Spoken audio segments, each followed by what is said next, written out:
Selamat siang teman-teman semua. Perkenalkan, nama saya Joner Sondamanik,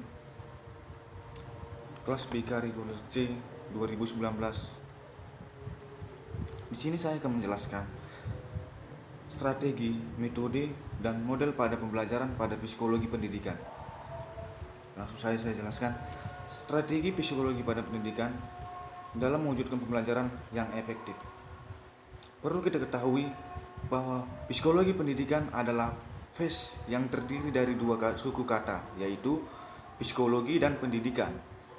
Secara bahasa, psikologi bermakna tentang ilmu jiwa dan jiwa. Sejak manusia lahir ke dunia, saat itulah saatnya proses pembelajaran dimulai.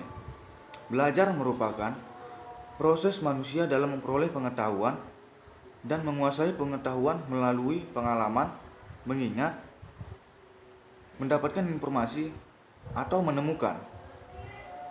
Agar proses pembelajaran berjalan efektif, perlu pendekatan yang tepat dalam pelaksanaannya.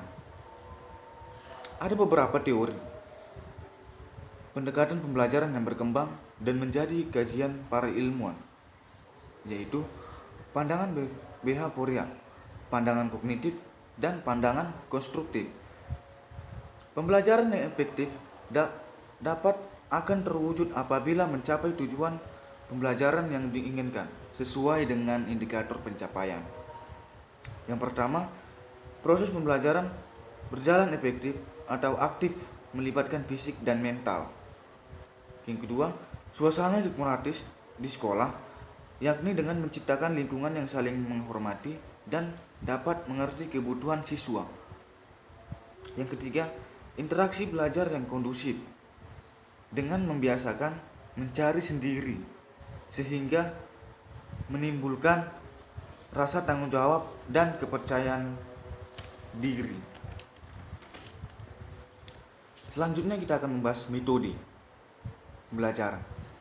Perlu kita ketahui, metode pembelajaran dapat diartikan sebagai cara yang digunakan untuk mengimplementasikan rencana yang sudah disusun dalam bentuk kegiatan nyata dan praktis untuk mencapai tujuan pembelajaran yang efisien dan efektif. Terdapat beberapa metode belajar dalam psikologi pendidikan yang perlu kalian ketahui.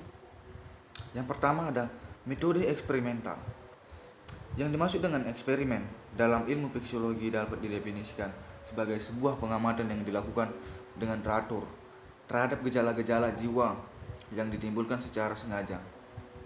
Contohnya, untuk dapat mengetahui sifat-sifat umum dari gejala kejiwaan, mulai dari pikiran, kemauan, perasaan, ingatan, dan lainnya. Yang kedua itu ada metode kuestionari. Metode ini merupakan rangkaian dari pertanyaan-pertanyaan yang berkaitan dengan topik-topik pada ilmu psikologis, sosial maupun pendidikan yang mana ditunjukkan pada ilmu psikologis sosial. Selanjutnya saya akan membahas model. Pendekatan strategi, metode, teknik, dan bahkan taktik pembelajaran yang dirangkai menjadi satu yang utuh, maka terbentuklah model pembelajaran. Jadi, model pembelajaran merupakan bentuk pembelajaran yang tergambar dari awal sampai akhir yang disajikan secara khas oleh guru. Beberapa model pembelajaran yang diimplementasikan di dalam kelas adalah model pengajaran langsung, pembelajaran kooperatif, pengajaran berdasarkan masalah, dan strategi-strategi belajar. Beberapa model pembelajaran yang dapat saya temukan. Yang pertama itu ada model pengajaran langsung. Pengajaran langsung merupakan model pembelajaran yang berpusat pada guru. Model ini dirancangkan khusus untuk menunjang proses pada belajar siswa yang berkaitan dengan pengetahuan deklaratif, pengetahuan tentang sesuatu seperti menghafal rumus, informasi faktual, Sekian penjelasan dari saya.